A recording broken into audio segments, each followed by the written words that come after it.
என்னால கிடைக்காம போயிருச்சு. ஏன் இப்படி பண்ணின்னு எங்க நியாயம் கேட்க வந்திருக்கீங்க. இதுக்கு நான் என்ன பதில் சொல்ல போறேன் தெரியுமா? அப்படித்தாடா பண்ணுவேன். உங்களால என்னடா பண்ண முடியும்? என்ன பண்ண முடியும்? என்ன பண்ணுவீங்க? கத்துவீங்க. அப்புறம் கத்துங்க. அட கத்துக்கப்பா. எங்களை பார்த்தா கிண்டலா இருக்குல்ல? இந்த நாடு இந்த அளவு கெட்டு போனது காரணம் உங்களை மாதிரி அரசியல்வாதிங்கிறான். செருப்பால் அடிப்ப. ஒரு நாடு நல்லா இருக்குதுன்னா அது காரணம் பப்ளிக். ஒரு நாடு நாசமா போகுதுன்னா அது காரணம் பப்ளிக் தான், அரசியல்வாதி இல்ல. பப்ளிக் என்ன பண்ணுவான்? ஒண்ணுமே பண்ணலையா? அதான் சிக்கல். உனக்கு ஒரு மேட்டர் தெரியுமா? ஒரு பொண்ணை ஒருத்தர் கல்யாணம் பண்ணி கொடுக்கும் போது என்ன யோசிக்கிறோம்?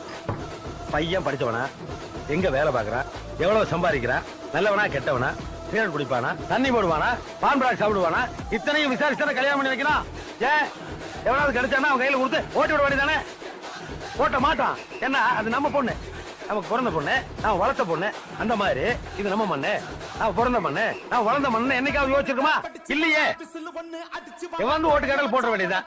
ஆனா ஒரு எம்பி தேர்ந்தெடுக்கும் போது, ஒரு எம்எல்ஏ தேர்ந்தெடுக்கும் போதோ, ஆனா ஒரு பஞ்சாயத்து போர்டு பிரசிடண்ட் தேர்ந்தெடுக்கும் போதோ, ஏன் ஒரு கார்பரேஷன் கவுன்சிலர் தேர்ந்தெடுக்கும் போதோ யோசிச்சிருக்குமா?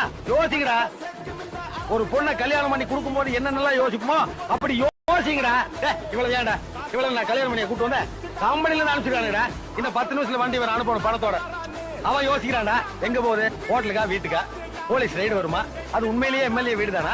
அங்க அந்த ஆள் மட்டும் தான் இருப்பானா? வேற யாரோ இருப்பாங்களா? இவ்வளவு யோசிச்சு அனுப்புறா செக்யூரிட்டியோட. அவனுக்கே இவ்வளவு யோகிதை இருக்கு. ஆனா நாம வந்து ஓட்டு கடல் போட்டே இருக்க வேண்டியதா. ஏன்டா அவன் யோசிக்க மாட்டேங்கிறான்? தமிழன்னா யோசிக்கவே கூடாதுன்னு என்ன இந்தியன் பண்ண ஒரு நிலை வச்சிட்டானா?